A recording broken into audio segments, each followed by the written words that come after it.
খেলাটা তো আসলে মাথায়, তো সমস্যাটা আসলে মাথায়। আমরা মনে হয় মাঝে মাঝে লজিক ছাড়া ক্রিকেট খেলি। দেখুন, ড্রিল তো যদি আপনি আমাকে বলেন, আমি এখানে বসে বসে 100টা ড্রিল বানিয়ে ফেলতে পারবো। ঠিক আছে, ড্রিল বানানোটা তো আসলে কোনো কোনো নতুন কিছু না। আসলে খেলাটা তো আসলে মাথায়। আহ, আমরা কীভাবে আসলে ক্যালকুলেশন করতেছি, আমরা কি লজিক্যাল ওয়েতে ক্রিকেট খেলতেছি কি না। আমরা মনে হয় মাঝে মাঝে লজিক ছাড়া ক্রিকেট খেলি। ওই জায়গাটা আসলে ইমপ্রুভ করাটা খুব সহজ কাজ না। যদি স্কিল বলেন, টেকনিক বলেন, আপনিও যেভাবে ড্রাইভ খেলেন আমিও সেইভাবে ড্রাইভ খেলি, নিশ্চয়ই তাহলে কোথাও না কোথাও সমস্যা আছে। তো সমস্যাটা আসলে মাথায়। তো আমরা ওই জায়গাটা কীভাবে ইমপ্রুভ করা যায় সেটা শুধু আহ, বললাম আর হয়ে গেল তা কখনই হবে না। এটার জন্য আসলে এটা অনেক কালচারাল ব্যাপার থাকে, যেই জিনিসগুলো নিয়ে আমরা আসলে অলরেডি আমরা কাজ শুরু করছি। কারণ এই একটা জায়গা আমার কাছে মনে হয় এই জায়গাটা আমাদের খুব তাড়াতাড়ি ডেভেলপ করতে হবে। এখন বললেই হবে না যে আমরা করবো করবো করবো, বাট এটা আমাদের খুব তাড়াতাড়ি করতে হবে। যেমন ধরুন রেসপন্সিবিলিটির কথা বলা আছে, সেটা আমরা চেষ্টা করছি ছেলেদের উপরেই ছেড়ে দিতে, তাহলে তারা হয়তো তাড়াতাড়ি শিখবে।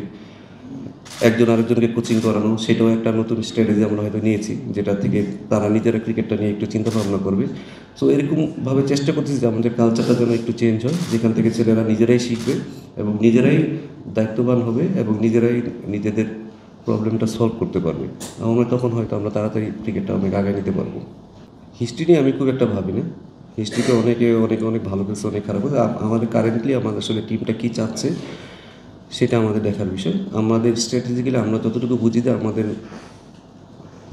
মিডল ওভারে আমাদের স্পিন যারা ভালো খেলে তাদের দিকে আমাদের একটু ফোকাস করা হয়েছে, যে স্পিন যারা ভালো করে ওই জায়গাটা যেহেতু 6 ওভারের পরে হয়তো স্পিন অ্যাটাক আসবে, সেখানে কারা কারা ভালো হ্যান্ডেল করতে পারে, কারা বেশি রান দিতে পারবে, সেভাবে আমরা চিন্তা করেছি, চেষ্টা করেছি যে কীভাবে আসলে আমরা আমরা টিমটাকে কীভাবে রানটা অ্যাক্সিলেট করতে পারি।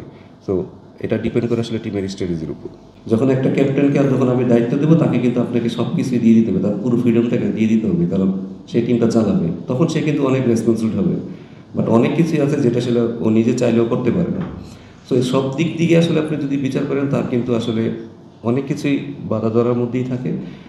পারফরমেন্স বলেন, নিজের পারফরমেন্স বলেন, সব চাপগুলো মিটিয়ে কিন্তু তাকে করতে হয়। তো আমাদের এখানে তো আরও বেশি চাপটা থাকবেই। বাট অ্যাজ এ ক্যাপ্টেন আপনাকে সেই চাপটাও সামলাতে হবে। সেটা আমি বলতেছি না যে করা কঠিন, বাট এই চাপটাকে আপনাকে কিন্তু নিতেই হবে। যেহেতু আপনি এই চেয়ারে বসছেন, আপনাকে চাপ নিতেই হবে। আপনাকে মিডিয়া হ্যান্ডেল করতে হবে, আপনাকে প্লেয়ার হ্যান্ডেল করতে হবে, আপনাকে অফিসিয়াল হ্যান্ডেল করতে পারে, সব কিছু আপনাকে হ্যান্ডেল করতে হবে। বাট আমি বললাম যে যদি পারফরমেন্সের গ্রাফটা একটু উপরে ওঠে, তখন কিন্তু একটু আমার মনে হয় যে আরও বেশি ইজি হবে তার জন্য ক্যাপ্টেন্সি করা।